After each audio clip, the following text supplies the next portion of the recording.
You guys remember the times when the United States was well respected on the global stage?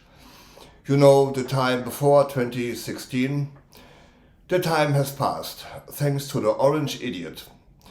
Now the mighty USA has become an object of ridicule at, I would say, almost any other summit over the past 9 years. No participating nation did look to the US for leadership. They openly mocked the US, laughed about the orange idiot. Remember Macron? Remember Trudeau? Imagine that. The nation that once led the free world is now a punchline, seeing as joke on the world stage, is ineffective. Isn't Donald Trump coming tomorrow because he has a 4-year-old mentality and he's having a he's having a tantrum?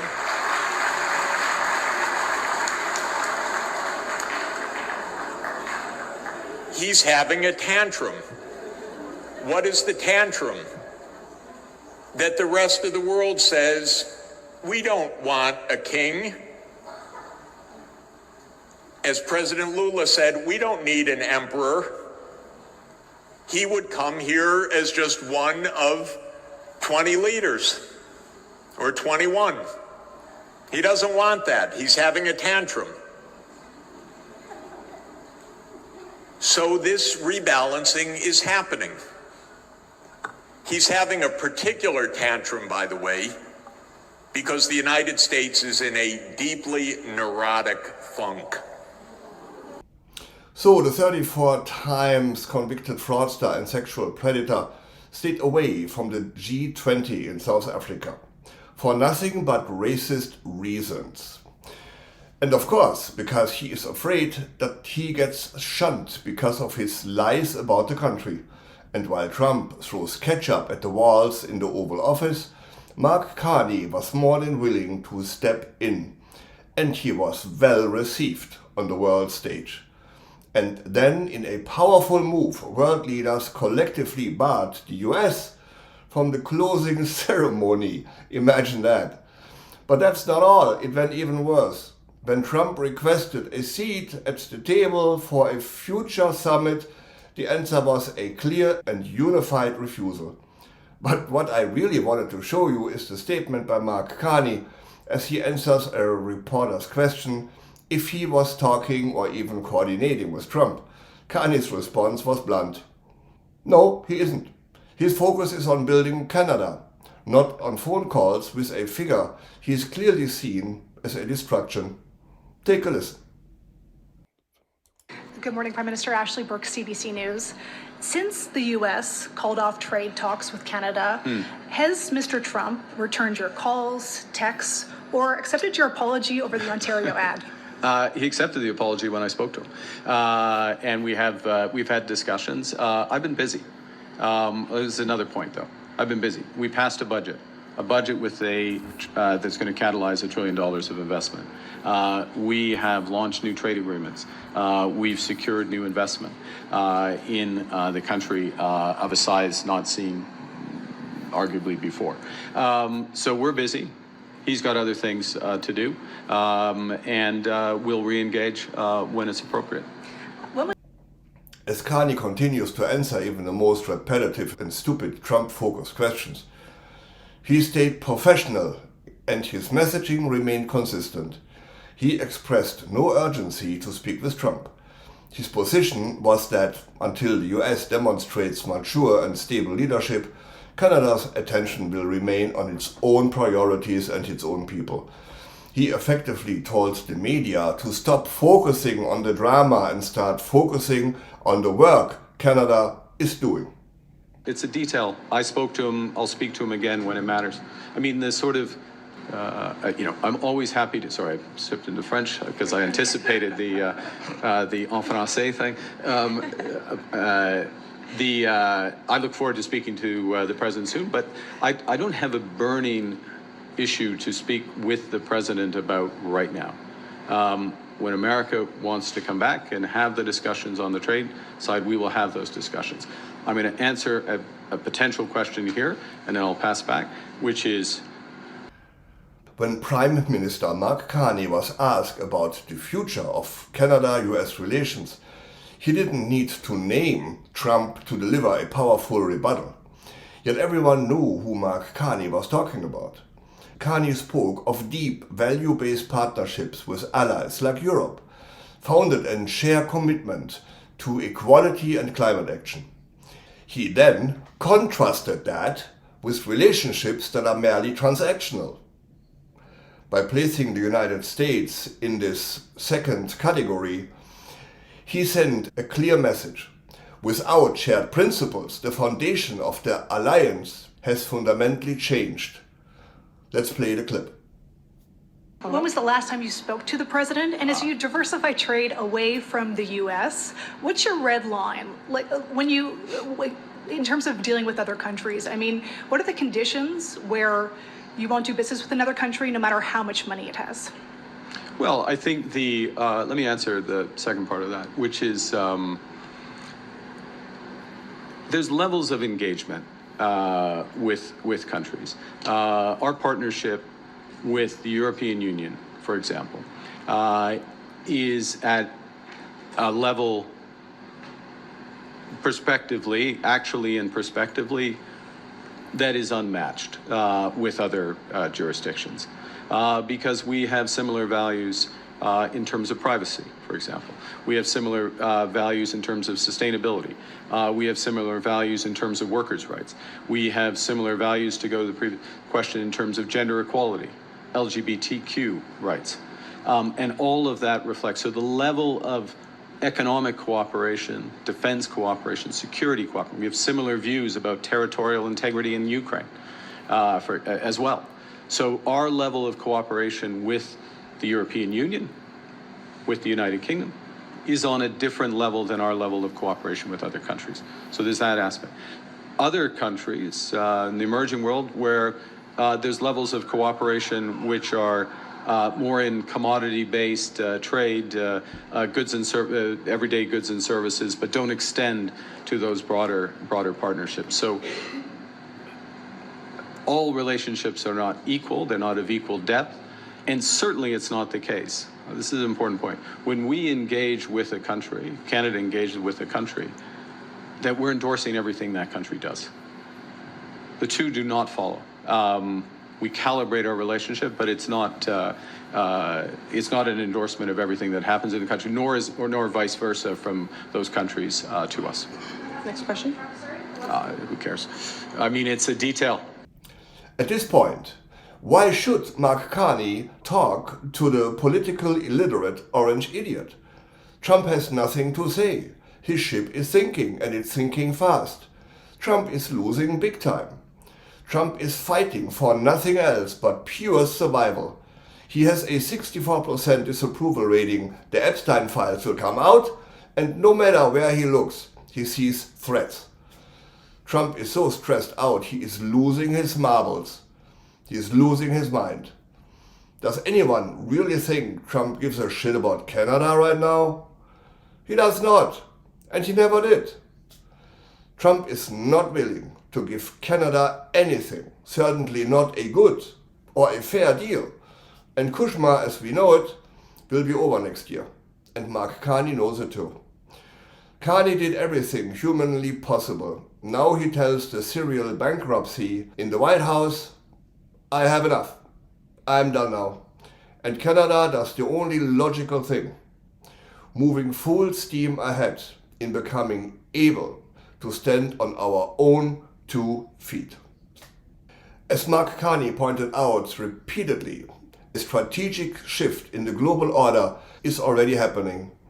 As the US pushes away potential partners like India, Canada is actively strengthening its ties with them. While past issues exist, Canada has to stay vigilant, while Carney is choosing to engage and build a productive trading relationships. Stepping into the space the US is vacant. Take a listen. Does your government view India as a reliable trading partner? In terms of trade, yes, we do actually. Yeah, we do.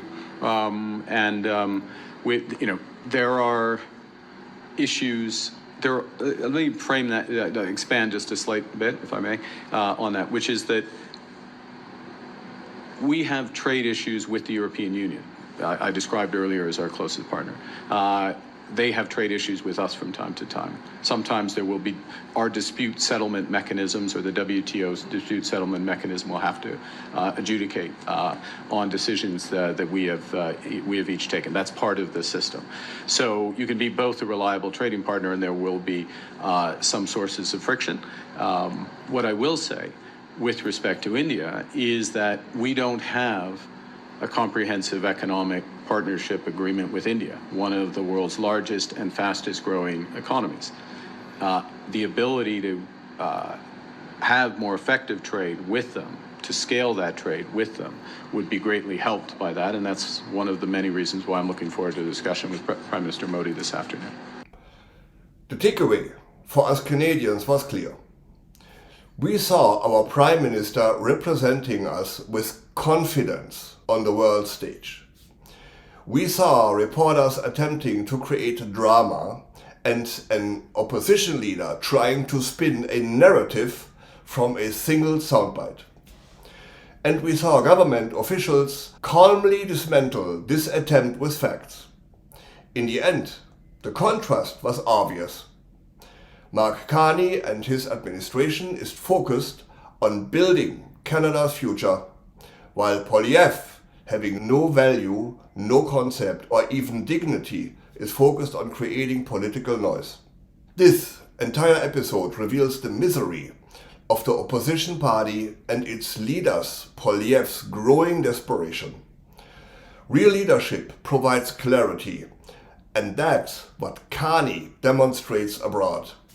He ignored irrelevant questions and kept the focus on Canada's forward momentum. Yet the opposition tries to twist his words, claiming he was dismissing Canadian workers, Canadian families. But Canadians, however, saw the truth. Carney was dismissing pity politics, not the people of Canada. When challenged in Parliament, Carney's team was prepared, armed with facts that completely deflected the attacks. Take a look. Election that the U.S. tariffs were an existential crisis, and I quote, requiring that he immediately be elected to, quote, negotiate a win and get a deal by July 21st. Well, a few days ago, he was asked about the state of those negotiations, and he said there are no issues of importance to discuss. In fact, he said, who cares? Mr. Speaker, we care. We care about the workers who've lost their jobs and don't have paychecks to make their mortgage payments. Poilievre entered Parliament believing he had a winning moment. He dramatically repeated a phrase out of context, performing for the cameras. But his performance collapsed against the reality of what Canadians had already seen. The full context of the press conference showed a leader focused on substance, not spectacle. The more Poilievre pushes the false narrative, the more he desperation showed. Let's play the clip. He says, who cares? Why should he care? Who said, who cares? What's who cares? All of the government's response was decisive. Dominic Leblanc stood and with calm authority dismantled the theatrics. He clarified that repeating a line over and over doesn't make a truth. He's highlighted the government's actual work, defending jobs and negotiating trades, while pointing out that the opposition has repeatedly voted against measures that help Canadians. It wasn't a heated debate, it was a methodical exposure of a hollow argument. Speaker, just because the leader of the opposition keeps repeating the same line over and over again doesn't make it real. Mr. Speaker, the leader of the opposition knows very well that our government was elected to defend Canadian workers and the Canadian economy. That's That's exactly what we did in a budget that was tabled in this House of Commons. The opposition decided not to support Canadian workers and provinces and territories and sectors under attack by unfair American tariffs. Mr. Speaker, we're going to continue to support Canadian workers and the Canadian economy and negotiate a deal with the United States. Donald Trump is losing his grip, and the evidence is everywhere. His approval ratings on the economy are in steep decline. In fact, 64% of Americans say they are unhappy with how the orange fascist gangster handles economic issues. His political influence is fading, with candidates he endorsed suffering defeats in elections across the US, from the East Coast to the West Coast. His brand of politics is failing. Influential Republicans are now turning away from him. Marjorie Taylor Greene is just the beginning. He's losing not just his perceived strength, but also his fundamental support. Let me tell you guys, I feel very confident that Mark Carney is the right guy for this Canadian moment. Great things ahead. But how do you feel about the spectacle of Poilievre's attempt to fabricate a trap to get his face back? Please let me know in the comments below. If this video gives you value, then please click the like and subscribe button. It really helps the channel.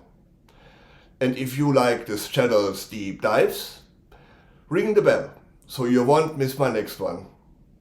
Thanks for watching. I'm Wilfried Lemkuller from Europe Curious.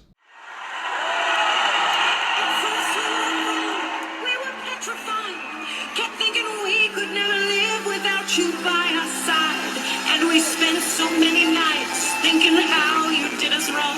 Now we've banded all together. Your tariff man is strong, and so you know you're not so great. There's not a snowball's chance in hell will be your 51st state. You really need our resources far more than we need you, so now just go. Walk out the door. We do not need you. You're not welcome anymore. Weren't you the one who instigated these trade fights? You'll soon grow to regret it when we turn off your lights and the door. We will survive.